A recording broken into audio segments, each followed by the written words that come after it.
American business heroes, I have a good one for you today. Oh, yeah. You're going to want to call the neighbors. You're going to want to call your mom and dad. Call the dog in even, because I'm going to talk to you about a problem that maybe you have. I hope you don't. But if you do, I'm going to give you a little encouragement.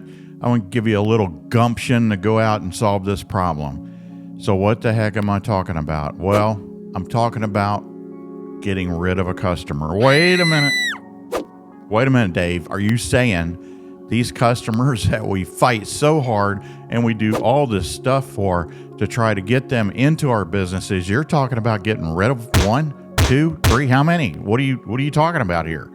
I'm talking about the customer that sucks. I'm talking about the bad customer. Now, hopefully, again, you don't have any of these guys, but if you do, and if you don't, listen up, because at some point in time, one of these people will walk into your store or they'll call you on the phone.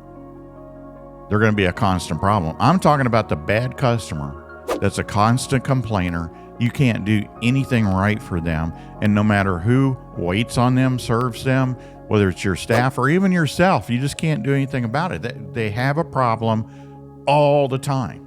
They always have a problem.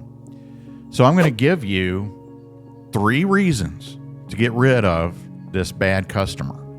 So why are we doing this? Well, it's for the health and well-being of yourself, your customers, your staff, and just to make your place just a happier place to come into, because you don't want these chronic complainers. So let me set this up a little bit with a story. All right, so I used to have a convenience store, and I got a call from a manager one day, and the manager said, "Hey, Dave, we have a problem." And I said, "What's that?" She said, "We've got this customer that comes in, Mr. So-and-so." "Oh, yeah, I know Mr. So-and-so."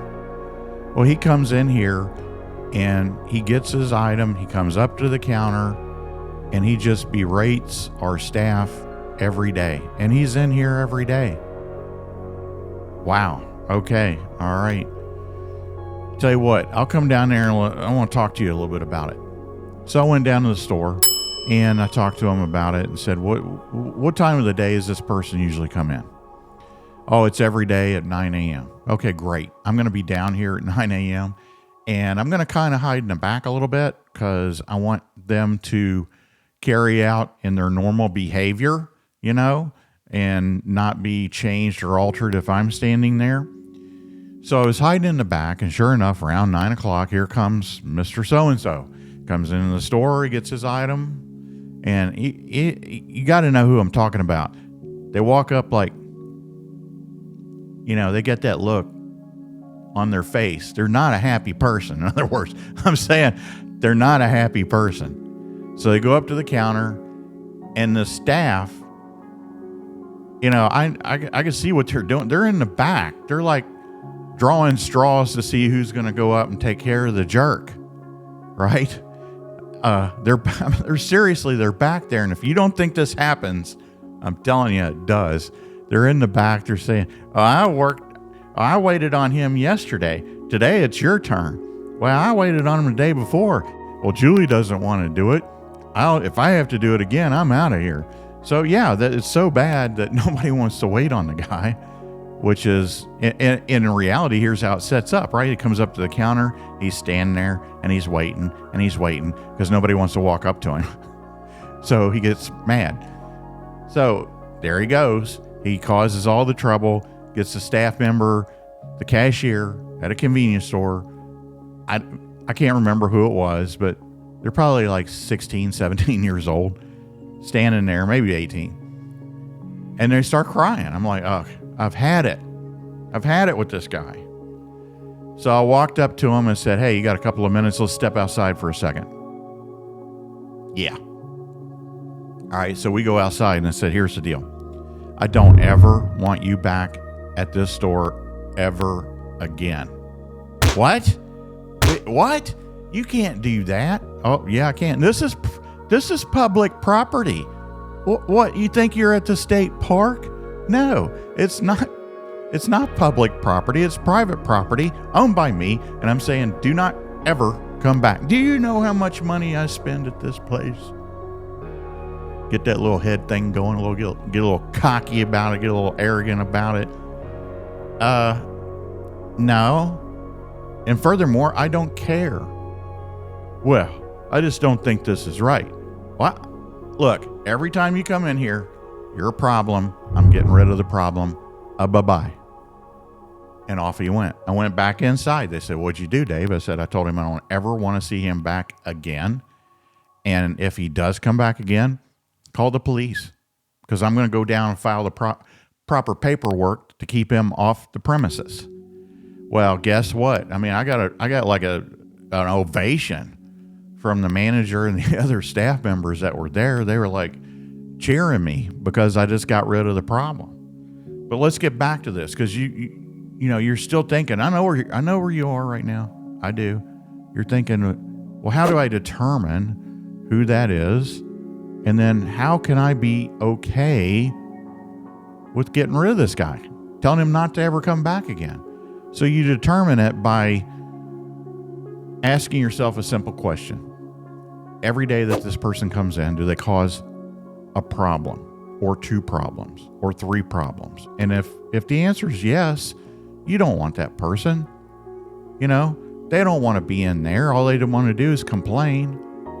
All right, so here we go. Here are the top 3 reasons to get rid of your bad customers. All right, so get a pencil paper out. Write these down. All right, the bad customer gets on the other customer's nerves. What are you talking about? All right, well, when the bad customer comes in there, they're up at the counter, they're complaining, they're causing problems. They've got somebody behind them in line waiting to be checked out. They're in a hurry. They don't want to listen to this guy's crap. They don't. They want to get out of there. All right, so the good customers, the one that you want to keep, they don't want this guy there either. In fact, I tell you a little secret here. Ready? I like sending them to the competition. They can go piss off the staff and the other customers there and not at my place. Happy days are here again.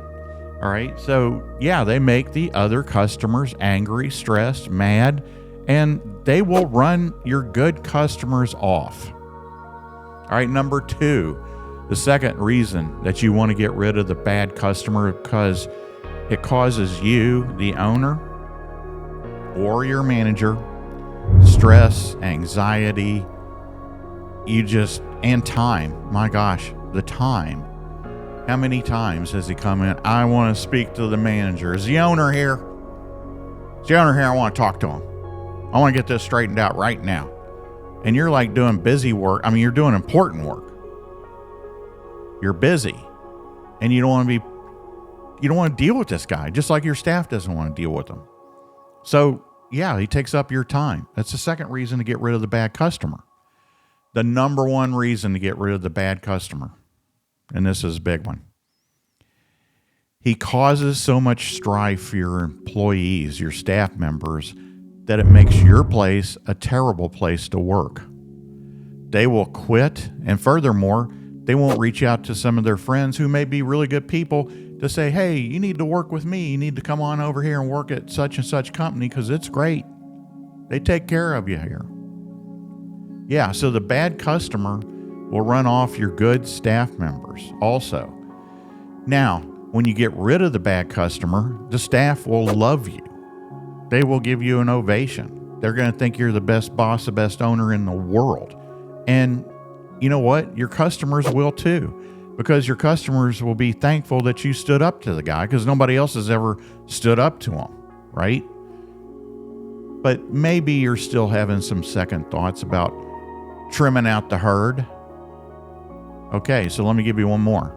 Bonus. Here's a bonus. You're thinking, because I know you, I see ya. You're thinking, what a man, Dave.